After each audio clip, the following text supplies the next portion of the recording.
Hey guys, we are live for our Tuesday Red Room on the Phoenix REIA. We are also on the Viking Boys YouTube channel and Just for Flips YouTube channel. We are with Mark today, and he is in Kansas City. He just reminded me that the city of Kansas City, all the snow is melting because the city's on fire, going back to the Super Bowl once again. Just a quick little update just for numbers for Phoenix. We are just steadily around that 15,500 houses. We had, I haven't run the numbers this week. We had about 6,500 houses go under contract as of last week. I would assume we're probably around 8,000 in the month of January. So definitely firing up from the 5,100 houses we sold in all of October. I think people are they're putting their inventory on and stuff's coming off, but the market's really balanced. It's stayed right around that 15,500 for the entire month. So that's just a little market update. Watch my social media channel. I did all the research on Airbnbs, and I'm going to put that out tomorrow. All right. I can't wait for that. For a little bit more info. But Mark here is in Kansas City. Like, he's in my mastermind. I've probably known Mark for 6-7 years ish. He runs one of the rooms at my mastermind, which is Collective Genius. So if you run a room, you listen to all the different stories. People propose ideas that they're going to throw out. Other people give their yes or no's, and so Mark's been a big part of that, and knows this business backwards and forwards. So he was a turnkey provider, and let's start with how'd you get there, and how have you pivoted from there now that interest rates are up? Great question, mate. Yeah, thanks for having me, guys. Yeah, straight to the guts of it. I was a courthouse steps auction guy, which is kind of what you and I always talked about, Chris. The similarities there. The unique thing in Kansas City was that it was really just me and two other guys from 2002, really all the way through until about 2015, 2016. Auction.com changed the business because, as you guys know, it was really not proprietary, but it was quite difficult to get that information. You had to go to legal publications, download it, kind of, get your systems in place to make sure that you could get some accurate information. And go attack that pre-foreclosure list. But we have been doing that in Kansas City for the better part of the last 20 years. And so flipped a couple of thousand homes in the Kansas City marketplace over that time period. And how I pivoted through the downturn when, capital was really challenging to come by from a bank perspective was to go kind of to that turnkey provider model. Before I even really knew what that term meant, I just started saying, well, it's a cash model. We need to go find people that have cash. So we'd kind of do some deals where it's, hey, you put up all the money, I'll do the work, and then we'll split the profits 50-50. Or, obviously, as I was saving my money to kind of cut those guys out, started doing it on my own as I grew with my bank balance and my bankability. And then the other one was the stuff that wouldn't really be great retail sales, stuff that was in the, 100 to 150,000 range that was just a better rental property. I started just renting it and then getting it managed on the back end. So, fast forward to where we are today, we have about 700 homes under management. We do that all in-house. Wow. And so that's kind of our nest egg and what we do really, really well. But yeah, last year, just to continue that story, we started growing and expanding and scaling that operation of trying to build up a big inventory of homes that we were flipping to our investor base. But then when interest rates went from 3% to 8% effectively in 2022, our investors suddenly were like, well, let's just kind of pause and we'll just take a pause from it. I'm like, wait a minute, I've been scaling the operation to provide you all this inventory. I woke up in October of 22 with about 150 assets on the books that no one wanted to buy. So we had to do a major pivot to sell out of all that stuff, which was an interesting story in and of itself. But got rid of all that, went from about 16 million in debt all the way down to, I think we only have about 2 million in debt right now on the flips that we have going. So that was a good pivot. And really, we've gone to new construction. So what we're doing now with our turnkey model is really move to a new construction duplex and fourplex model for our investor base. Because what we found, Chris, was that even the stuff that's like 100 to 150,000, there's such a shortage that Yeah. if I rented something out for $1,250 a month and I could sell it for 150, well, retail was like 180,000 anyway. So it's better for me to rehab it and sell it on the open market rather than, keep it for an investor base. So we kind of pivoted away from doing any of the remodeled turnkeys, and we just started catering to our investor base by building new construction fourplexes and selling them that. Oh, nice. Awesome. So you're just looking for like multi-family lots and just popping them up. I would assume is it 2-bedroom, 3-bath, 2-bedroom, 2-bath, 3-bedroom, 2-bath on your fourplexes, or what's your kind of? Yeah, we don't do any 2-bedroom. We've always found that 3 bedrooms are minimum. In fact, we even have a 4-bedroom model on some of them. But no, the other thing that I did,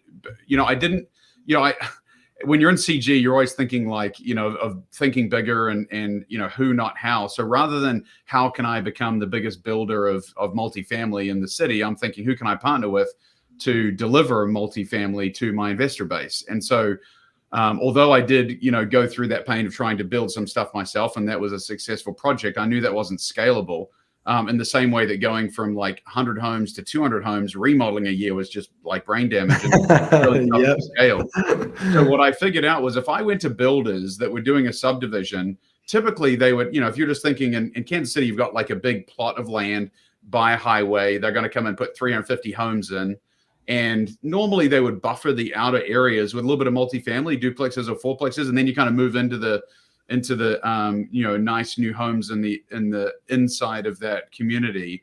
And so I reached out and found a couple of builders that were able to deliver that product and were willing to have us just sign a contract so that we could just say, hey, go for it. And they built the product for us and we just sold it and retained the property management on the back end. Because at the end of the day, there we go. That way it's scalable. I'm not controlling anything. I just get something under contract.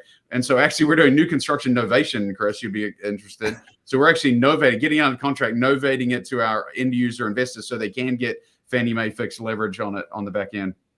And you gotta like, running the property management on new builds, right? You got to have a lot less. My team, the property management team loves me right now, right? Yes, exactly. I was going to say, we've got property management on our properties, but we've got a lot of our properties that they're built in, a lot of them are up in Northern Arizona where, smaller towns where they're built in the 1940s, 50s, and it's like, as you can imagine, you got stuff going wrong left and right. And so, I'm sure that's got to be nice with property managing on new build properties. Yeah, I mean, the two big killers of cash flow are vacancy and maintenance, and I think you're eliminating or at least reducing those two both with new construction. No doubt about it. Yeah, that's awesome. So that's a cool concept. So you're getting your properties under contract, and then with XYZ LLC, and then novating them to your end user, and basically taking that spread versus, and then obviously being able to adapt what the market is when it's ready to come to market, right? Well, that's okay. So all sounds great. Oh yeah, just take an assignment fee or novate it over and get it done. Well, all of a sudden we had contracted with one of our builders in 2022. All of a sudden rates go through the roof and we couldn't sell them. So we had to pivot. And one of the interesting ways that I was able to pivot that I presented on at one of the last CGs was on the builder forward commitment. Fannie Mae has an interesting product out there where they allow you to go and actually take down a tranche of capital from Wall Street at a discounted rate, and you kind of buy this block of capital. So as an example, I had 8 duplexes that were sitting there and I couldn't sell them. The challenge for me was you don't want to just drop sales price, because dropping sales price really doesn't increase the yield that much. And also you would be screwing yourself on the back end as far as the sales price of the home. You don't have the integrity of sales price now, and appraisals would come down, which leads to just more carnage through the marketplace. So we're trying to think, outside the box, how can I solve this problem? And one of the things we did was we went and got, these are $550,000 duplexes. So the $400,000 approximately is the mortgage. So 8 mortgages at $400,000 was $3.2 million. So we go to the secondary market with Fannie Mae. We get a 3.2 block of capital at a drastically discounted rate. Rates were currently at 7.75 back then, and I locked it in at 5.75. And then we're able to offer that to our investor base and say, hey, you can either take down 5.75 with 0 points, or you can pay 2.5 points and you get all the way down to 4.99. So suddenly I'm the guy that's like screaming in the middle of like 7.5% to 8% interest rates. I can get you 4.99, and these things just flew off the shelf. So Heck yeah. obviously there's a cost of capital, which I had to absorb, but rather than, but suddenly these things like were cash flow positive, they were, great yield, and 4.99, they probably won't have to refi for 5 or 7 years. So, Now, Mark, we're a really quality product. Were the majority of your buyers investors, or were they, maybe end users who wanted to live in one and rent out the other? No, all of our investors are end user investors, typically, dentists, doctors, lawyers, insurance sales guys, high income, high net worth individuals are looking to diversify and get into a good portfolio. For sure. Luke, he was like Taylor Swift yelling at the KC game. Right, exactly. He was 2 points cheaper than the market rate. Yeah, exactly. He's the most popular guy in the place. No kidding. Are you a Chiefs fan?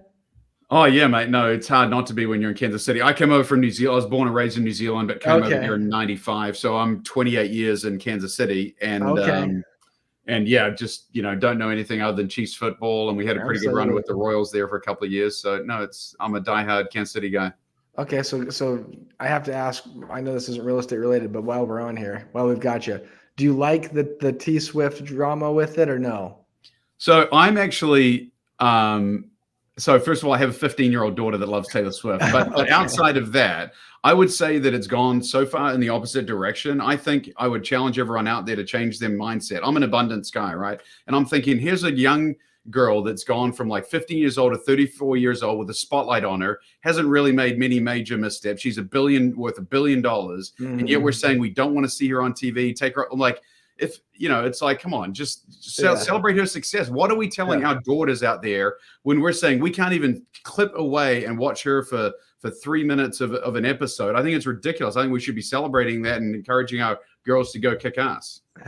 She's I mean, anybody that can get to that level and keep everything as clean as she's kept it is pretty impressive. About it. Yeah, it's very true. Well, I'm also the guy that I'm, celebrating 22 years in marriage, and I always root for celebrity couples because it's just so hard as a celebrity to maintain that. So also I'm happy for Travis and her. If they can keep it together, that's awesome. I know it's so hard to date when you have that, level, not everyone can be as famous as Chris Eymann, but when you reach that level of fame and infamy, it's hard to go out in public. Trust me, going out in public with Chris, that's not easy. Yeah. So no, I root for marriage, root for people to be. I think they're good people. I'm rooting for their success.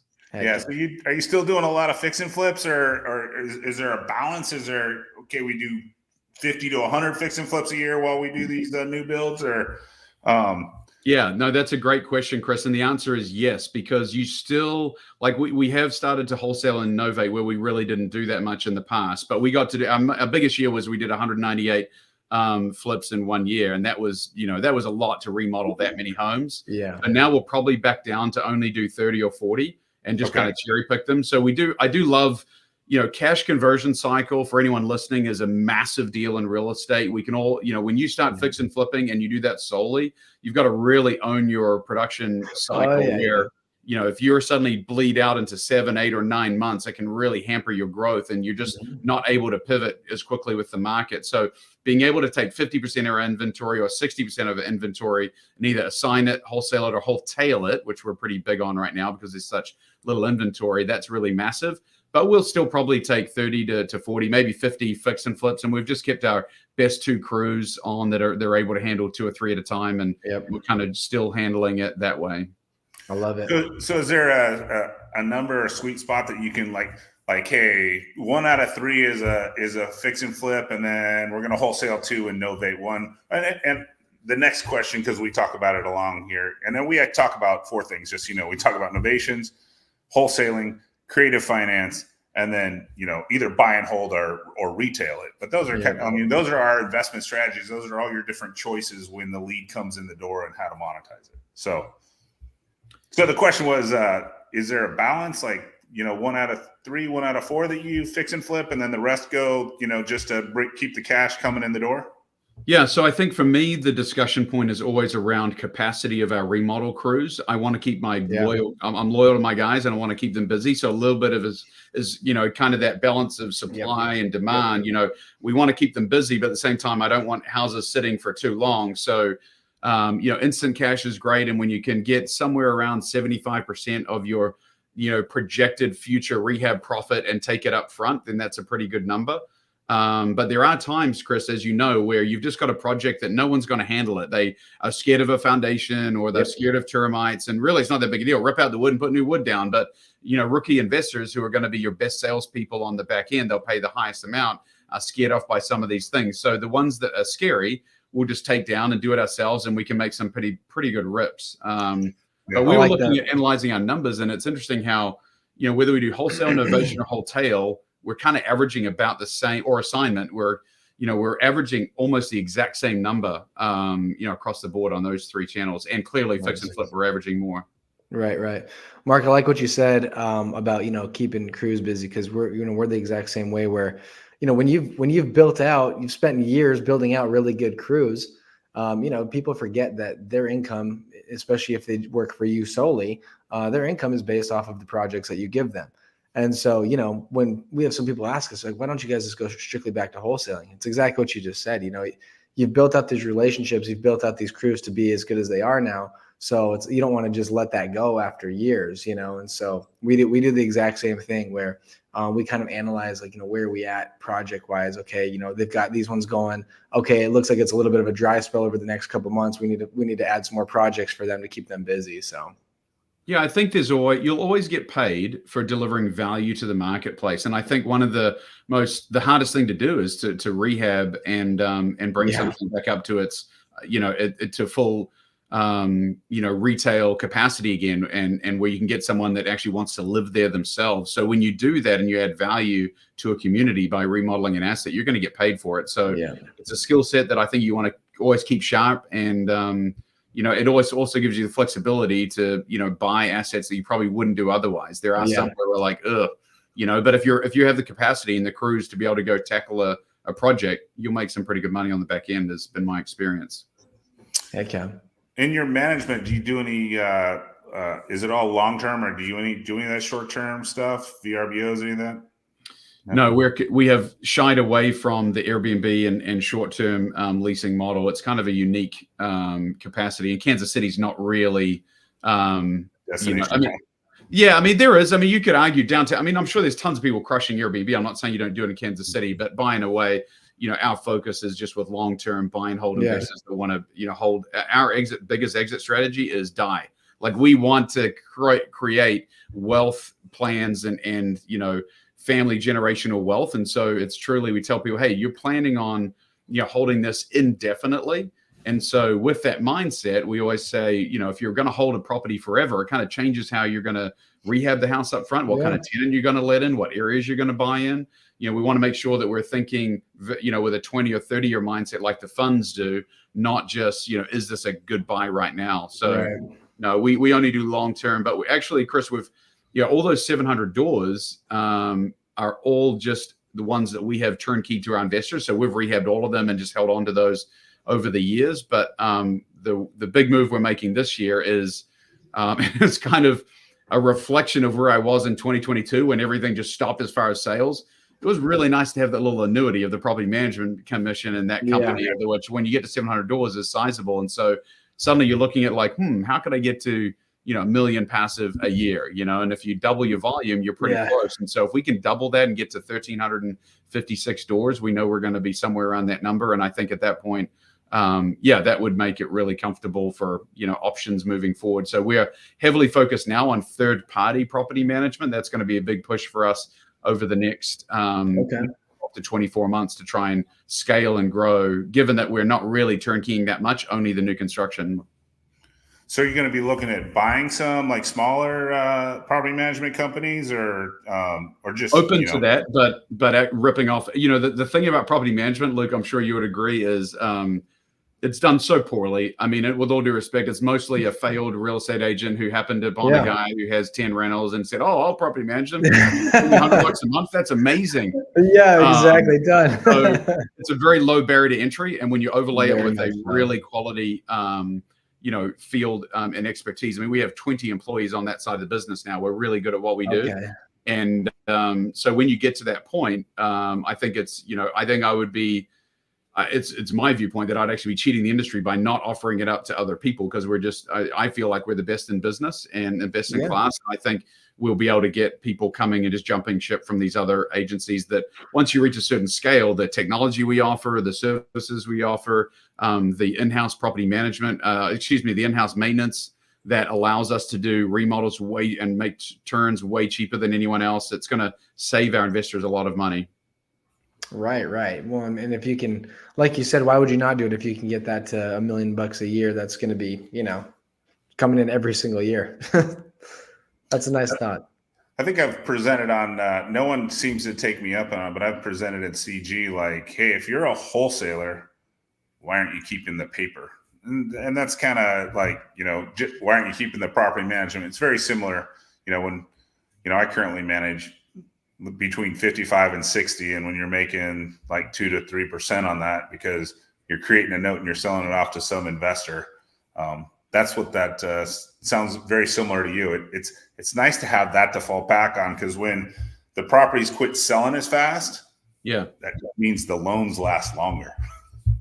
Yeah, there's no doubt. I think, I think in general, real estate wholesalers fall in love with the cash and they lose sight of the wealth play, because there's two facets. Right? I mean, you have to build your income stream, and that's fine. Go crush it and make money. But then you're no different than someone with a W-2 job. You're working to drive some income. That's fine. But you've got to invest wisely into other assets that will build your wealth over time. I mean, the best time to buy real estate's today, and this, or the best time is yesterday, the second best time is today. So if you go back and look any city in America, you go back and look 10 years ago, and you would have taken every single asset down on the courthouse steps, because it would have been amazing. Similarly, on retail, you could just do that retail 5 years ago and you still will have made money. And I think, what I'm seeing, the biggest thing that's changed in the industry in the last decade was the infiltration of Blackstone, American Homes for Rent, Tricon, like all First Key, all of these massive funds that are coming in and buying up as much single family as they can, for two reasons.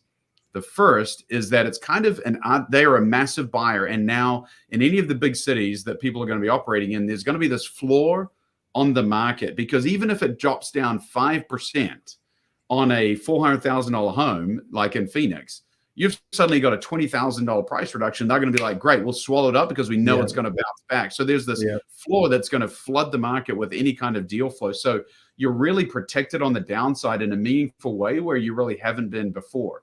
The second thing is it's going to allow a greater heightened level of property management, because they're all managing it themselves, and they all have in-house property management. And the level, I mean, I've talked to some of these people firsthand, and the level of attention to detail when it comes to a resident experience that they're giving their tenants is next level. And those that think they're going to have a tougher time because, all these big bad Wall Street companies are buying up all the homes and it's going to be worse for the resident, I'm arguing actually it's probably going to be better. I mean, there's so many more notifications and order, hey, I'm locked out. No problem. Let me open up your garage door. Boom. And they can open the garage door for you, or they can shut your water off because they get an automatic bot notification that your water's leaking, and all these kind of technologies that they're advancing in. Spoke to a guy from Tricon at our last CG, and he was saying that they are now detecting the time it takes to elevate from, let's say 65 degrees up to 75 degrees in their assets when the heat kicks on. If it doesn't get there at a certain time frame, they're going to automatically send out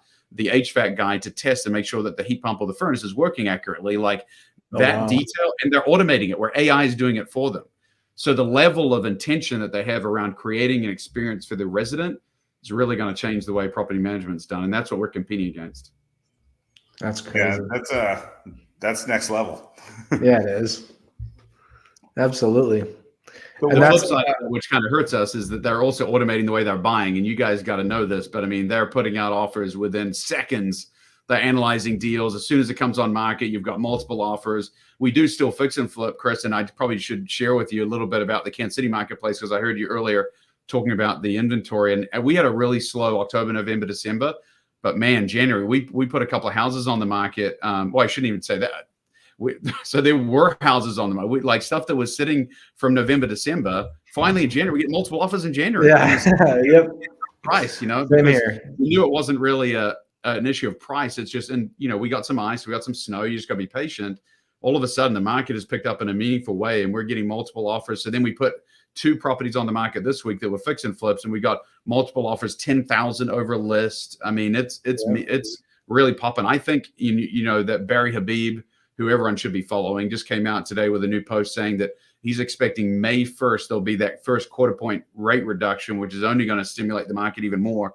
So I think that the Fed's going to do the right thing, and I think it's going to be a really good summer for real estate.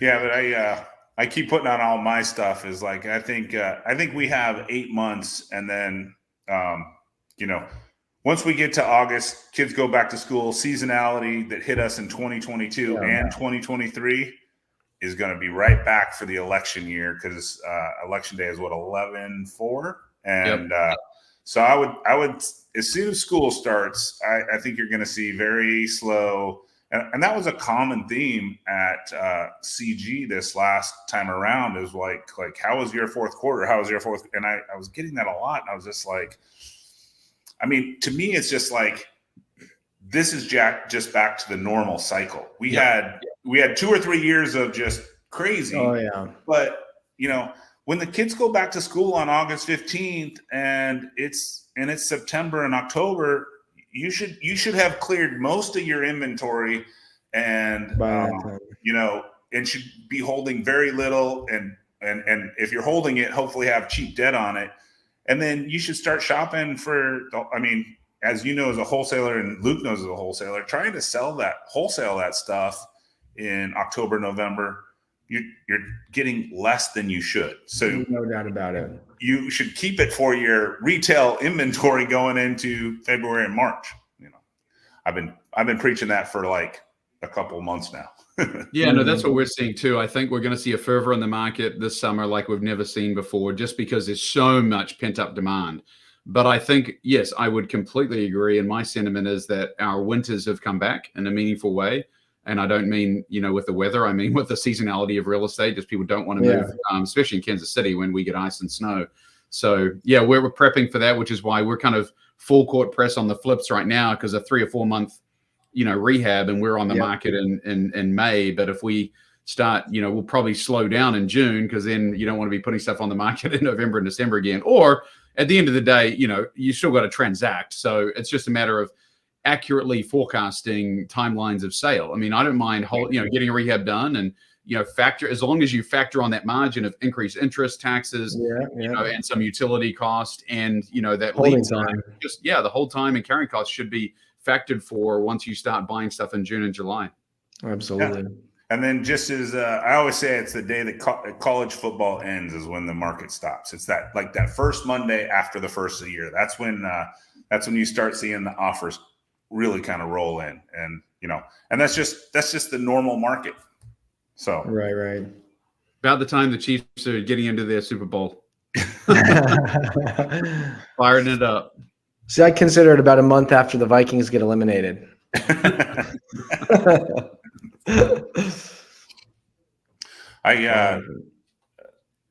the Vikings been to a Super Bowl? Not since I've been alive. No, we've come close. We've had, you know, four NFC championship games, but we've gotten beat every time. Yeah, I think the teams that haven't been to the Super Bowl are the Vikings, the Detroit Lions, the Jacksonville Jaguars, and the Cleveland Browns. Well, the Vikings have been to 4, but we lost all 4 of them. Gotcha. They were all in the 60s and 70s though. So okay. I get to hear about them from my dad. Well, cool. Anything else you see that you want to share with us? Anything else that I'm not seeing that you know, that you think's out there that we? No, sales prices in general. You mentioned it earlier. Sales prices have kind of I wouldn't say gone down, but they've just kind of plateaued. You know, like you're getting what you should, and what you know, the expectations are there. Yeah. I think you know, it's funny. You guys probably know too, but realtors, they're so afraid to lowball sometimes. Like they just, you know, they come in, and even if the market's sitting on the market for 60 days, they're not coming in low. They just come in with a fair offer. So I keep telling, just be patient. You know, we're going through that time period in winter, and we're coming out of it, and we're not having to, you know, drastically reduce sales price. There's so little inventory. A lot of our analysis that goes into our listing the prices on the back end of a remodel is not just comps, but also what are you competing? What are the actives? Because if there's no actives within a 2-mile radius and someone wants to live there, they're going to get your house. So, you know, you can be a little more aggressive. And right now we're not seeing much competition. No question about it. Well, cool, Mark. We appreciate you jumping on. Thanks for sharing all your stuff. Like novating, the piece that I picked up on, novating the new construction. That's the that's cool. That's awesome. That's something that not everybody's doing, for sure. Yeah, and then also, if you ever like new builders or people that are developing, if they do get in a pinch and are looking to incentivize, most builders know about it and do it, but for those of us real estate investors that are kind of new to the market, you know, look out for the ability to do a builder forward commitment where you're buying a block of capital ahead of time. It's a little bit pricey, but it's, you know, it's way better than reducing sales price, and you get a much bigger lift. So that's another cool takeaway for some of your members. Yeah, no, I forgot about that piece. Yeah, buying blocks of capital. That's a new one for me as well. See, that's why we do this this podcast. I can learn. I can sit here and learn from people and have fun and share it with everybody else. Yeah. No kidding. Who knew that 4.99 financing was so sexy until we hit 8%? You know what I mean? Yeah. That's for sure. Well, cool, Mark. Thanks for jumping on. I'll see you in March. Thanks so much, guys. Mark, pleasure meeting you. Appreciate it. Yeah, see you, fellas. Okay.